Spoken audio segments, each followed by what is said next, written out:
Good evening, everyone. Tonight's shiur, as always, Lilu Nishmat Avi Mori Dov Ber Meir Ben Ruben Halevi Imi Morati Brachel Bat Harav Michael.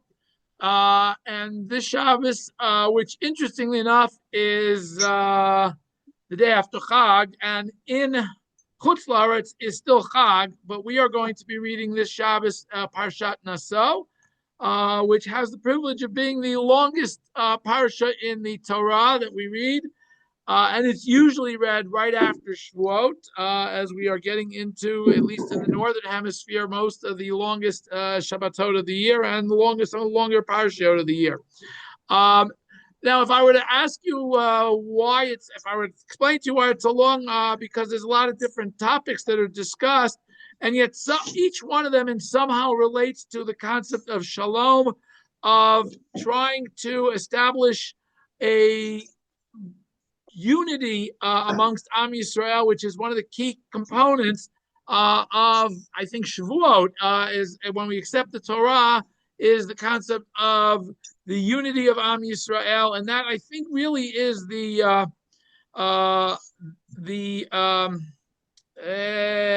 theme, if you will, of Parshat Naso. We're going to talk about four psukim in this week's parsha that are kind of like hidden in there because, as I said, it's such a long parsha. These four psukim sometimes get lost, and we're going to try to shed some light on them tonight. So, if you want to follow along, it's in Perek Hey, psukim Aleph, Bet, Gimel, and Daled, which is right after we've read about the counting and the appointment of the Levium to their different tasks in the Mishkan.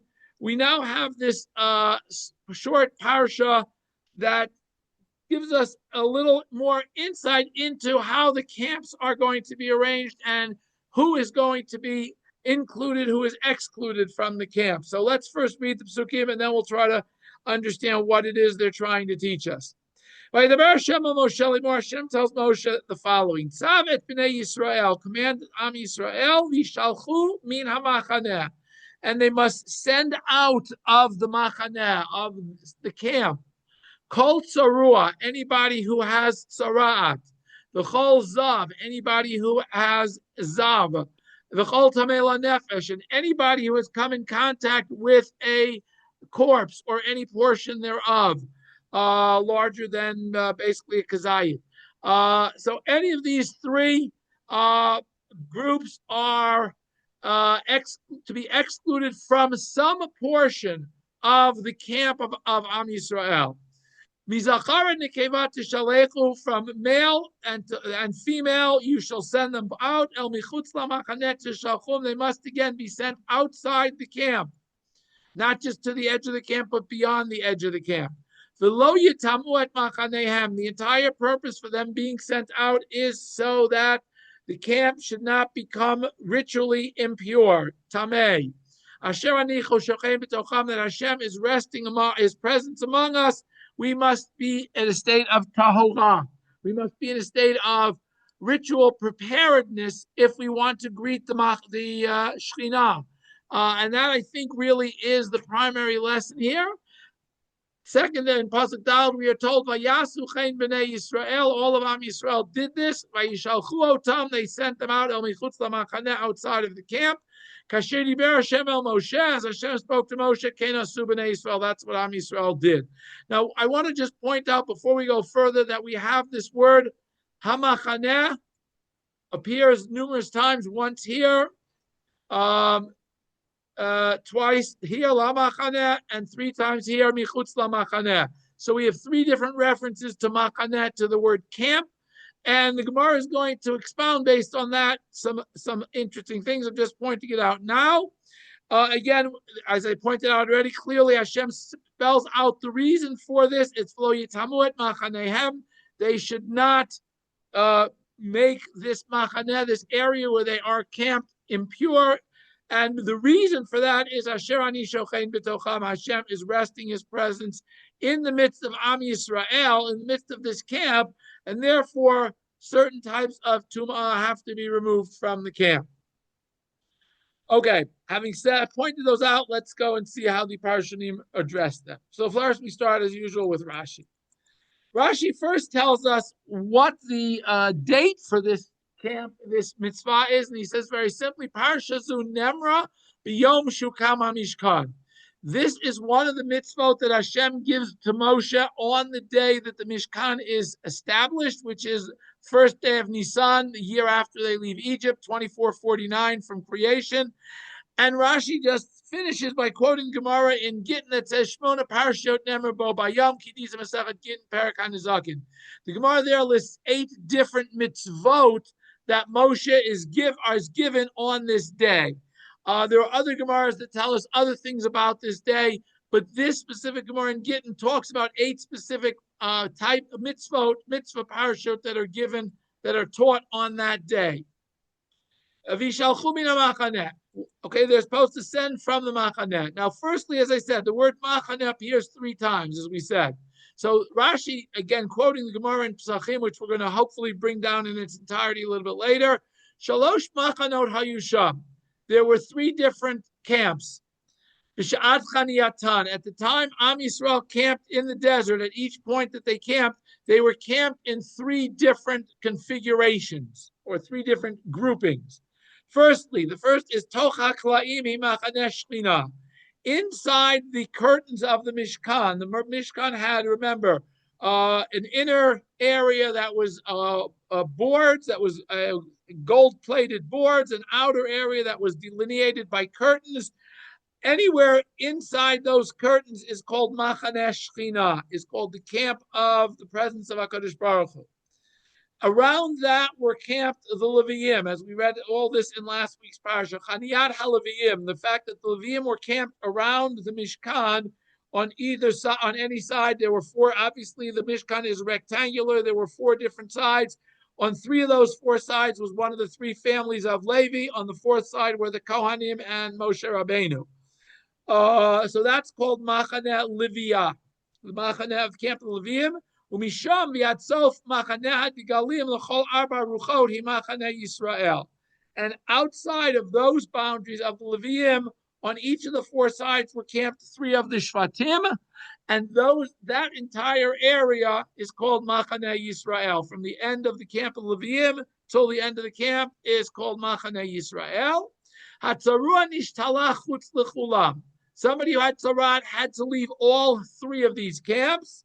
Hazav mutar b'machaneh Yisrael mishulach min hashtayim. The zav was not allowed in the camp of Leviim or the camp of the Shekhinah, but was allowed inside the camp of Yisrael.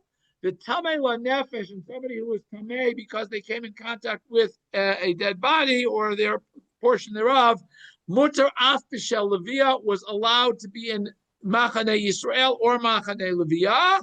The Eina Mishluach Ela Mishal Shechina, but could not enter the Mishkan somebody who was Tamei LaNefesh.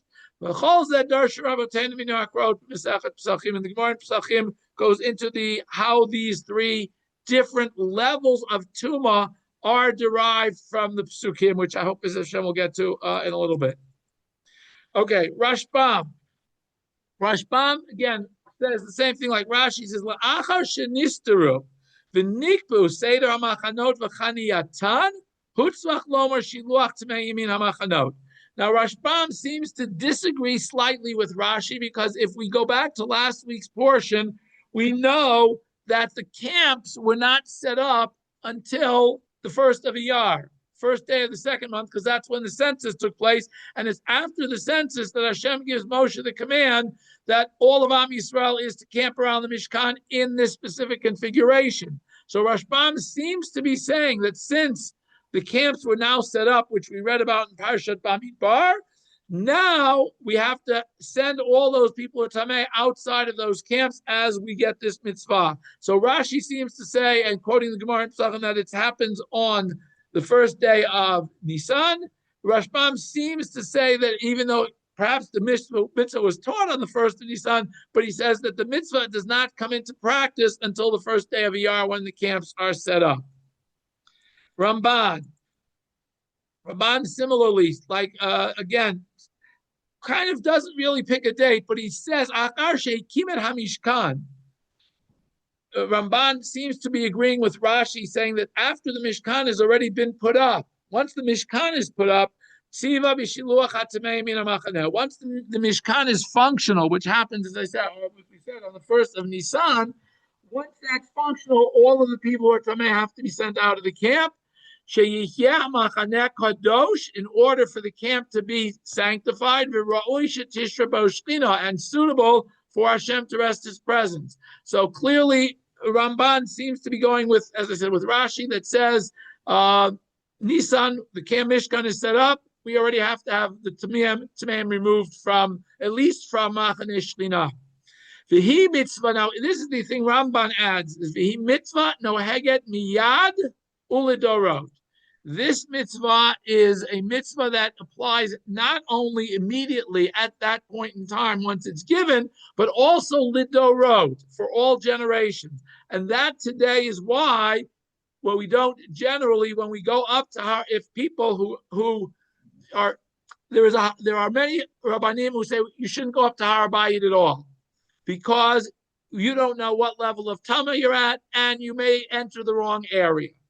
But if you do want to go to Har Bayit, and you want to go according to those poskim who say it's okay to go to Har Bayit, there are still certain areas where you are not allowed, because we are all Tamei Meit, because we don't have a paraduma to get out of being a Tamei Meit.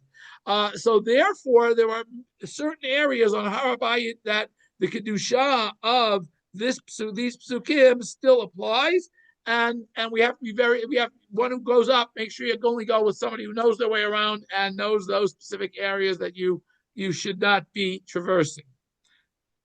Bechor Shor. Okay, Bechor Shor again. Vishalchuina Achanek wants to understand why this whole parsha is there. Once the Shechina, Hashem's presence, is resting amongst us, and we are camped around the Mishkan like the angels, you have to purify your camp from anybody who has these types of tumah. By the way, these are not all types of tumah. These are specific types of tumah. Umiu ain't shilucham shavim. However, these tumot are not all the same. They don't require the same distancing. Shahari mitzora mishala chutz l'shalosh machanot. As again, quoting the same Gemara that Rashi quotes, we know that the mitzora, somebody who has tzarat, has to be sent out of all three camps. He must sit alone outside the camp. As the Gemara in Pesachim will explain in the parak that starts with Elud Varim. V'zav mishulach chutz lamachaneh shchina ulevia. A zav has to be out of two camps. Umuta b'machaneh Yisrael ki d'chsiv b'bal keri v'yet yatzal mechutz lamachaneh lo yavol toch hamachaneh. One camp he is out of, one camp he's allowed in. V'yatzal mechutz lamachaneh. The fact that it excludes him from two different machanot, that seems to be the innermost two that the Zav or the Balkari is excluded from. As we know, the Zav each kish Balkari. The Tamei Meit, and somebody who's Tamei Meit, Afilu Meit Atzmo, even a dead body itself is allowed, is Mutar B'machaneh Leviyah, is permitted in the camp of Leviim, because Moshe is the one who carries the bones of Yosef, and the Gemara wants to expound the fact that Moshe is taking them, that obviously they're within the camp of Leviim. Somebody who is a Tamei Meit or a Meit itself has to be removed from the Mishkan itself, cannot enter the Mishkan. Rabbi Yoel Mizrahi, one of the commentaries on Rashi, 15th century, writes the following: Tzav ibn Israel, and he quotes Rashi, who says, "Parshas Numar b'Yom Shukam HaMishkan, Shari Bo Bayom Hufku Hashalosh Machanot."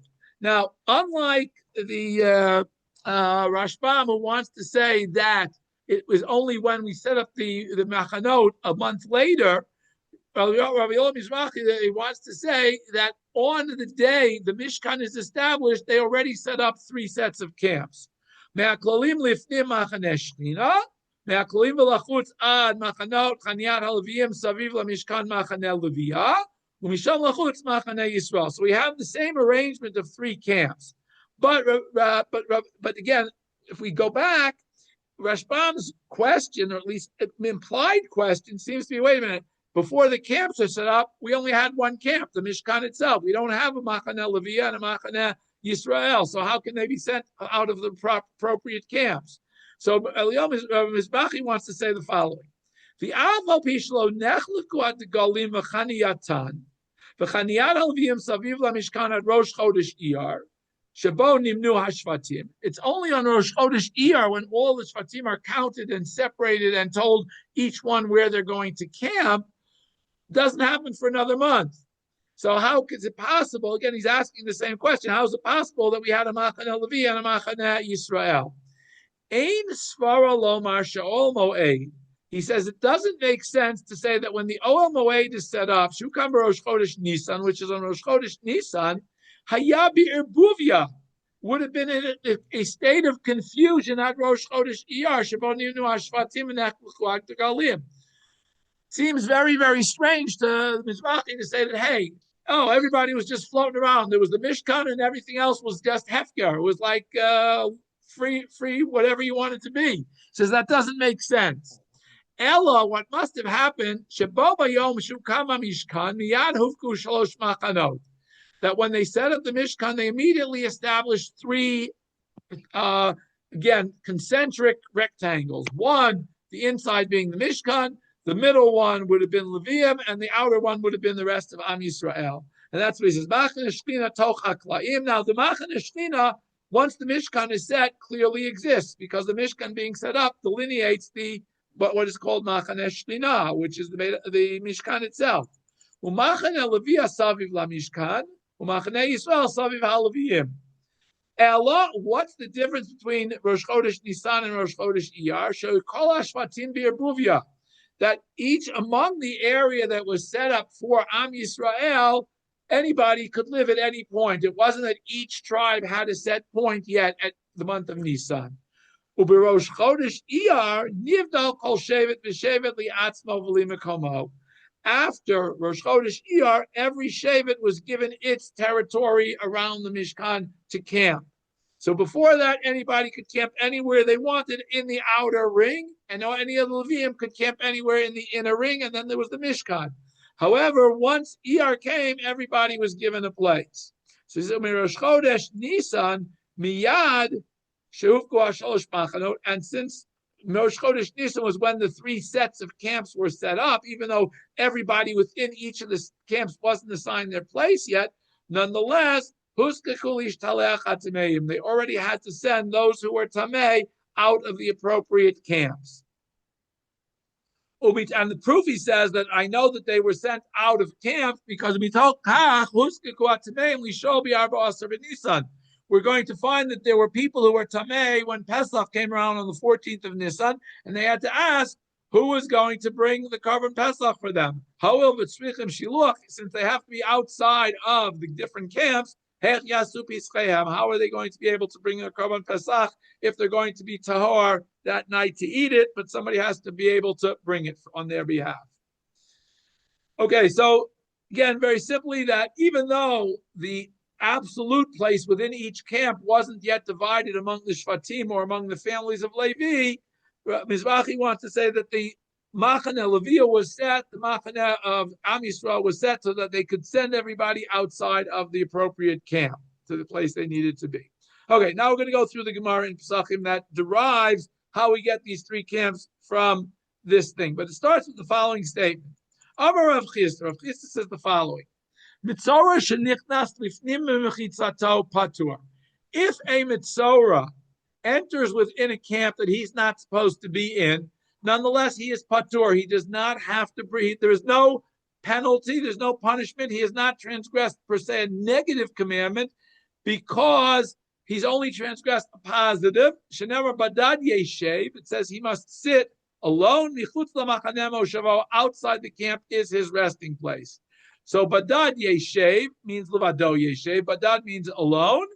Michutz lamachaneh moshavo, by quoting this verse concerning a mitzorah, it says hakatuv nitkole asay. The Torah took it out of a negative commandment that we have in our parsha, which says v'lo yitamu et machanehem, and turned it into only a positive commandment by saying michutz lamachaneh moshavo, that he must stay outside of his designated area. That's what Rav Chisda wanted to say. Now the Gemara asks the question, wait a minute, how can that possibly be? I'm going to ask the question. We learned somewhere else that Mitzorah shnichnas lifnim achisatzo bi'arba'im. A Mitzorah who enters the camp he's not allowed to be in does transgress the negative commandment and gets malkut. Arba'im means he gets 40 lashes if he is properly warned and still doesn't desist and go out of the camp. And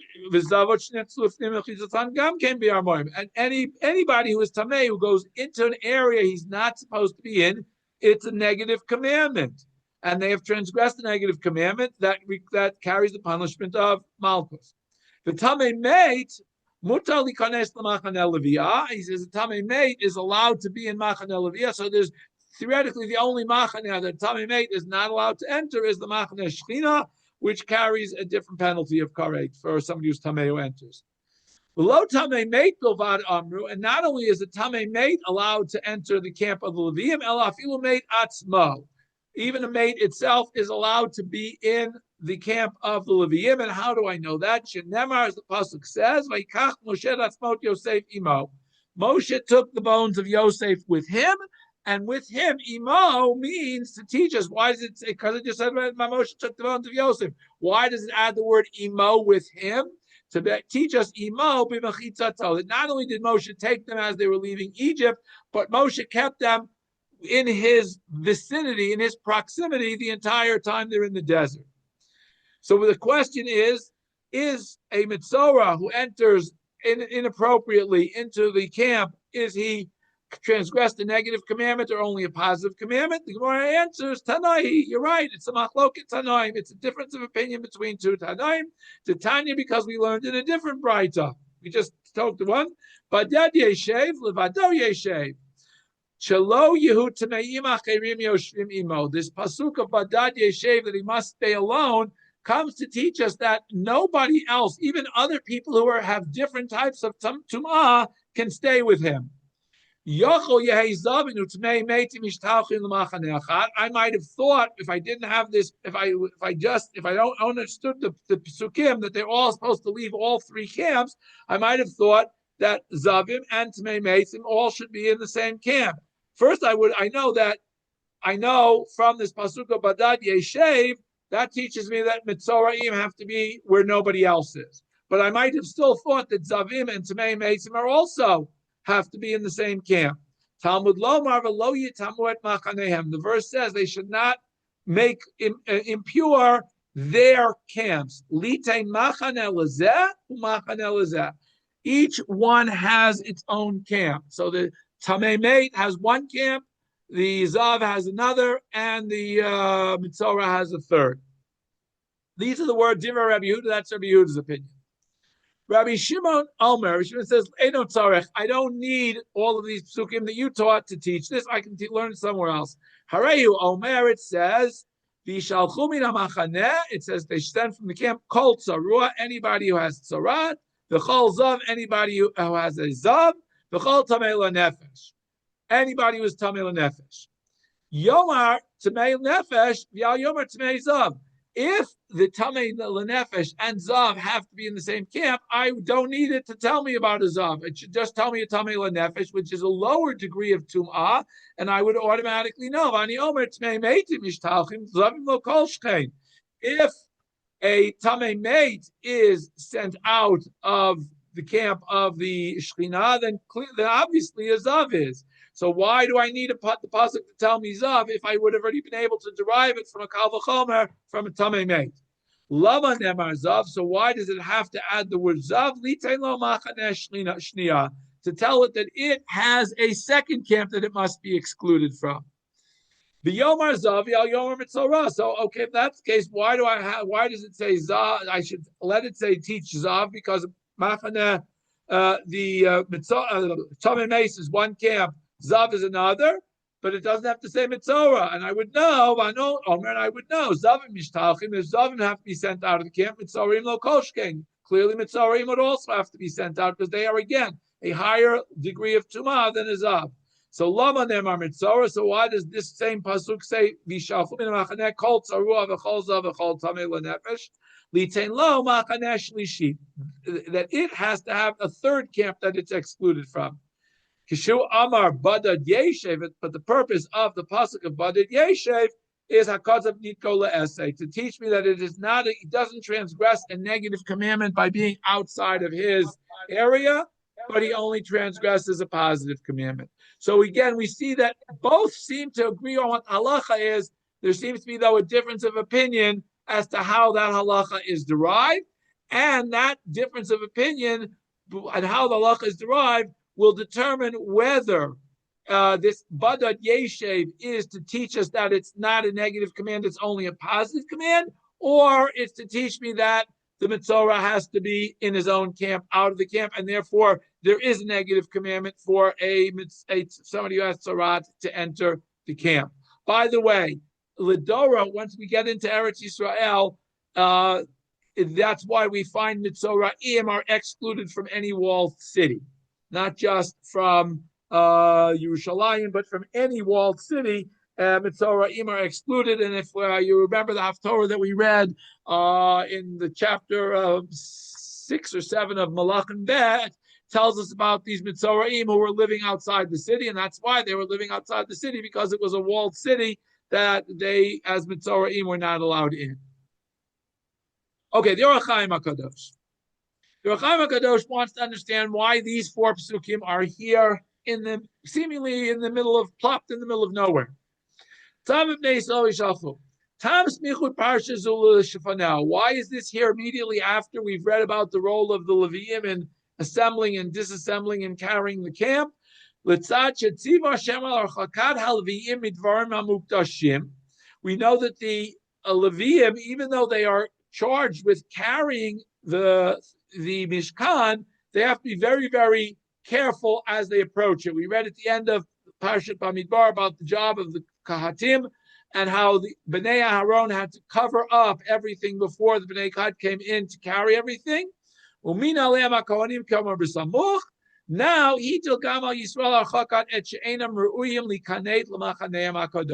so too, the pasuk now continues by saying, "Oh, not only do the Leviim have restrictions of where they can go and how they can go, so too all of Am Yisrael has restrictions of how they are to enter the camp and where within the camp they're allowed to enter." And that's why this parsha is here at this point in this juncture, because we just finished telling about the Leviim, and now we have to tell all of Am Yisrael where they're to go and not to go.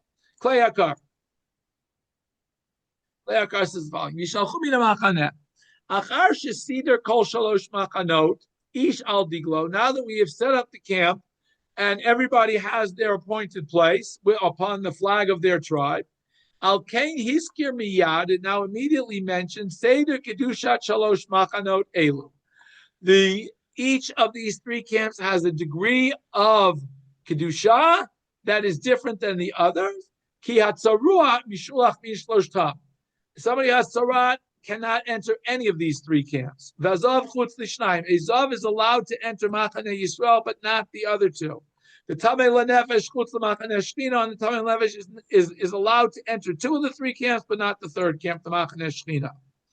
The seder shiluach zeh, and this sending out of different people, maskim l'divrei midrash, seems to go along with the words of the midrash that says the following. Ha'omer, that the midrash says the following in the Midbar Rabbah. V'yishalchu min ha'machaneh kol tzarua. When it says everybody who is tzarua, it refers not only to people who have tzarat, the literal translation, but zu avodah zarah. This refers to all avodah zarah has to be removed from the machaneh. V'chol zav, and when it says anybody who has a zav, it's referring to the fact that we as Am Yisrael have to remove from our midst zugil yarayud, any forbidden sexual relationships, because a zav comes from the same place. It's a discharge from our body from the same place where semen comes out, and therefore it is a hint to the fact that we have to get rid of. The Midrash is trying to say that sending the Mitzoraim out is an allusion to getting rid of Avodah Zarah. Sending the Zav out is an allusion to getting rid of Gilui Arayut, V'chol Tamei Lanefesh, and removing all impurities that come from contact with the dead is Zeshvichut Damim. So these 3 who are excluded are sort of to hint that these three types of actions need to be excluded from all the camps of Am Yisrael. That's what the Midrash wants to say. How does Teruah link up with Avodah Zarah? Great question. Well, hold on. The Dorash called Pasuk Zal Galuyot. And it also explains this pasuk as referring to the different galuyot that Am Yisrael entered. The kasha and the Gemara asks, wait a minute, galuyot man nechar shemai. What does galuyot have to do with this pasuk? The chidat bal midrash zelotzi pasuk zo mipshuta legamrei. Is the intent of the person who's writing this midrash to totally ignore the simple explanation of this verse and to only darshan it? Venira, and it appears to me that Claire Carr says, Shadat Baal HaMidrash, that the purpose of the Baal HaMidrash is the Taret Smichat Parsha Zulakan, to explain why this pasuk Parsha is here. Kibarosh Chodesh Nisan Nemra, because it really was stated, it was taught to Moshe on Rosh Chodesh Nisan. The Im Lokain, because if it wasn't taught to Moshe before Rosh Chodesh Nisan, how could the people who could not bring the Korban Pesach that we read about next week's Parsha Va'alotcha, how could they have approached Moshe, or why would they have even had to approach Moshe and saying, hey, we're tummy and we can't enter the camp? The Imikain Lama Hukfu Parsha Zulakan. So if the case is that this was taught at the beginning of Nisan, why did we wait till here in the middle of the year to teach this Parsha, to put it in here? Elavadai, achar shesider hamishkan al mechono. But it must be, Clear Car says, after the Mishkan is established on its place, and Hashem is HaKadosh Baruch Hu Yitbarach, blessed be He, is resting His presence upon Am Yisrael. Bali has hiram shelo yisavavu siluk ashtina al yidei shlosha rashi averut elu. It wants to tell us, to warn Am Yisrael, that we should not be the cause of Hashem removing His presence from Am Yisrael through these cardinal sins, Rosh Hashanah, that's these primary sins. That these three are what caused the Churban. That's the connection to Galuyot. Al Kain Sival Ishloch Min HaMachaneh Kol Tzarua V'Chol Zav There were these three categories of people have to be sent out of the camp. Kishlosha elu simanim muvhakim al asher bekirbam. These three are symbols, are established symbols that there is something wrong in their midst.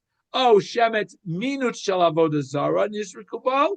Because again, the Gemara in, I think it's Kritot, if I'm not mistaken, I could be wrong, says one of the causes of tzaraat is avodah zarah. That's the connection, and that's what he's referring to here. Wait, where is it? Kosher Nemar be'egel, because it says concerning the egel vayar Moshe Damki paruahu, and we know that it's tzaraat tzura shebo adnegat gadav yuprumim rosho yeh parua. So this parua is a connection to avodah zarah. It's a connection to tzaraat. That seems to be the connection. But again, the fact is that one of the causes of avodah zarah, at least according to the Gemara elsewhere, is that avodah zarah is one of the causes of tzaraat. V'yamru Chazal. Oh, here we go. Chazal says, Gemara says, "Shenitz ta'aru," that when Am Yisrael, those that served the egel, broke out with tzaraat. K'mo shenemar b'min tzaraat rosho yeh parua. His rosh yeh parua. So this parua is a hint to the fact that they got tzaraat.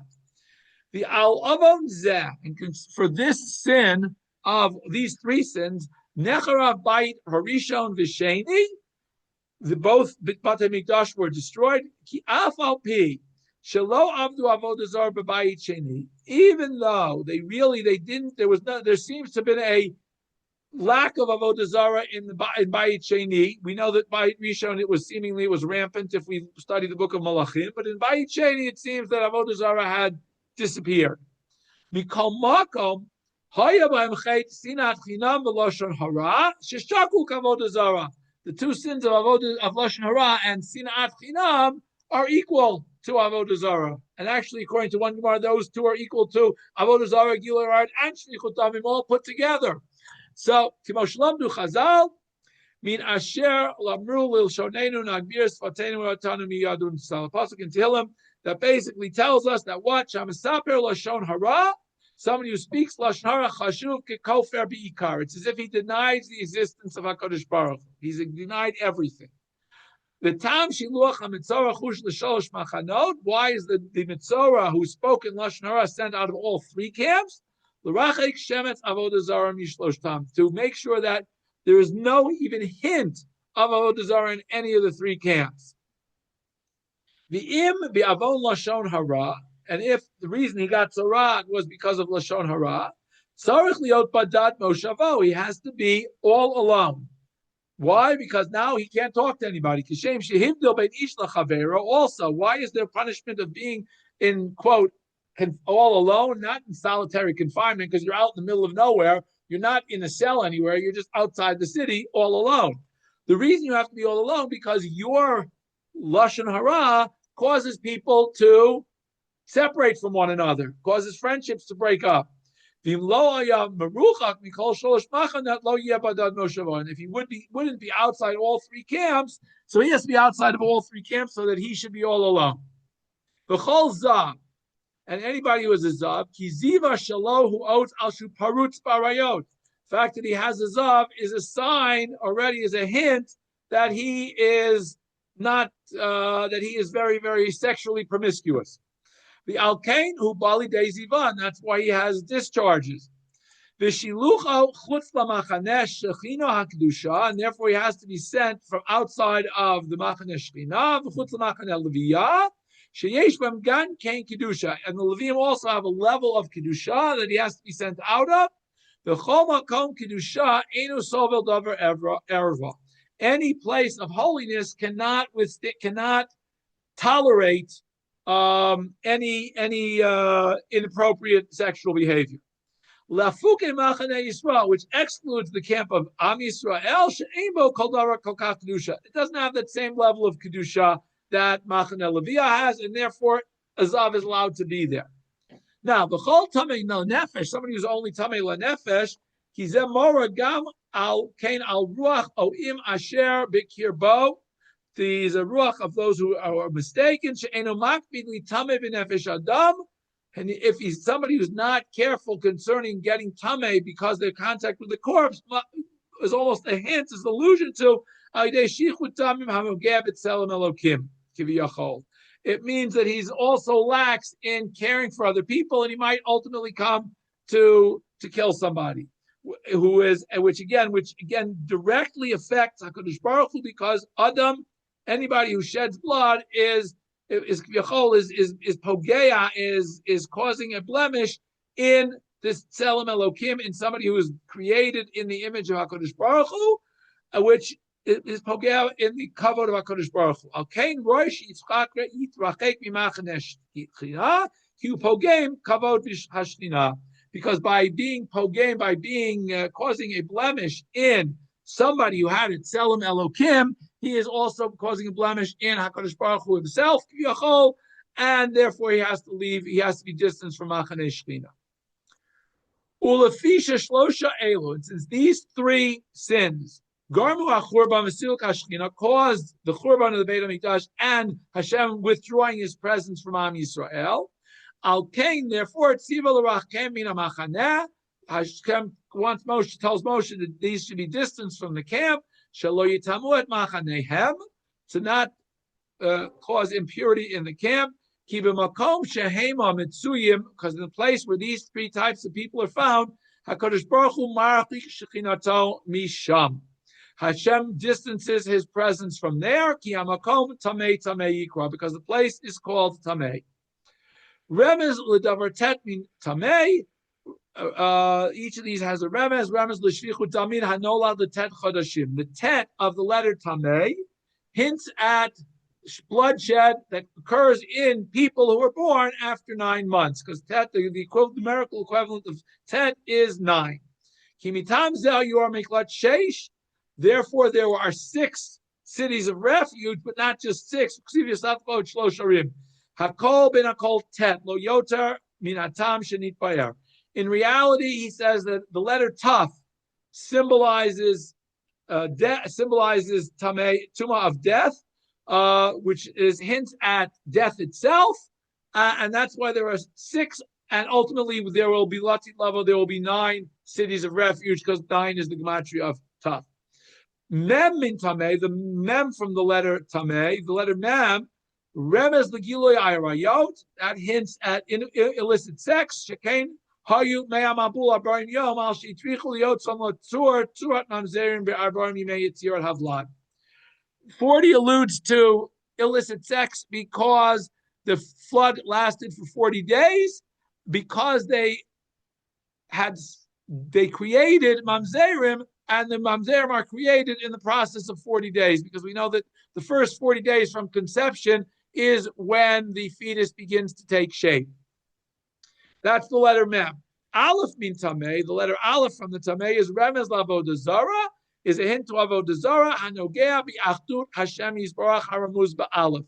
So the letter aleph, which symbolizes the unity of Hashem, that is when we don't accept HaKadosh Baruch Hu, we obviously worshiping idols. So aleph is a hint to idolatry. The Al Kain Kara David HaMelech Yetzirah Tameh. That's why David HaMelech calls the Yetzirah Tameh in this pasuk in Tehillim that we quoted, Shilu Bishloshtam, because when we fall in all 3 of these, Gila Arayit, Batsheva, David stumbled on all 3 of these. First, with Batsheva, Shirodamim be'Uri Achiti, Avodah Zarah Kalosh Lamdu b'Sanhedrin min HaPasuk, Vayi David ba al Harosh bikesh lavod Avodah Zarah. That David had problems with all 3 of those, and he wanted Hashem to forgive them from all 3 of these. Yesh bam gam tuma, gam ken tuma, they all relate to tumah. Ki avodah zarah metame kinidash, nemer tzizarem kimo dava. Al ken remes barachakat shlosh tneim elo achakat shlosha rashi averut elo amesavim siluk shchina. Since each of these also relates to tumah, because we want a distance tumah from Hashem, because these 3 averot cause Hashem to remove His presence from us. The Samach LaParsha Zo Ish O Ishtaki Asumi Kol Chatot Adam. The next parsha tells us about somebody who doesn't sin inadvertently. Lahorot Sharchaka Tameim Hu Gam Kain Bavur Chet Am Kamur. It also alludes to the fact that there was a sin involved, and that's why they have to distance themselves from Hashem. So the whole thing, Claire Carr wants to tell us that in reality, while yes, we can't take this out of its literal meaning, we also have to realize that this alludes to a much greater removal, that we want to remove those who are sinning from the presence of the camp so that they can reflect on what their sin is and hopefully come and do tshuva. Okay, now it's interesting. Chizkuni wants to say, brings a very interesting point, because it says at the end of the parsha, in pasuk Tal, says, "Vayasu came b'nei Yisrael." B'nei Yisrael did like Moshe asked, "Vayishalchu," and they sent all those people out. Lamadnu, this comes to teach us shatzivui miyad, that this commandment from the time Hashem gave it was to be immediately carried out, and as Ramban said above, this is an eternal commandment. Now he says, interestingly, Kenasu b'nei Yisrael. B'nei Yisrael did this. Melamed, this is the very important, teaches the zechut of Am Yisrael. She'af hatmeim lo ikvu. Even those that were tamei did not refuse to be removed from the camp. So they realized how important it was for the camp to be established. That in itself is a very, very big zechut of Am Yisrael to realize that they had to leave and set up the camp and do it appropriately. So I think lots of different lessons to learn from this very, very short, almost, as I said, it's a parsha that gets lost in the shuffle because you got so many other things going on in parshat Naso. But again, the key component here is, I think that the lesson that we have to take for today is 2. Number 1, obviously, when we go up, if we choose to accept those poskim that say it's okay to go up on Har Bayit, when you go up to Har Bayit, make sure you know where you're going and you prepare yourself appropriately. But I think more importantly, that every time we come into a place of Kedusha, like the Beit Knesset, we have to make sure we are appropriately prepared. And I think that's a very, very important lesson for all of us, that we should realize that when we come into Shul, we're coming into a place that's a Mikdash Ma'at. We should be acting appropriately. We should really be careful how we should exercise a little bit more respect, a little bit more, a greater degree of care realizing that we're walking into a Makom Kadosh. And I hope we'll be able to do that. And I want to wish everybody a Laila Tov, good rest of the week, and a Chag Sameach. And I want to open it up now for questions, comments, or feedback. Anybody? Did I get to your question, Joel? Okay, we addressed it. Okay. Yeah. Okay. All right. Okay. Thank you all for joining. Have a Laila Tov, a Chag Sameach, a Shabbat Shalom. Hope we'll see you over Chag or over Shabbat. And Laila Tov. Laila Tov. Thank you very much.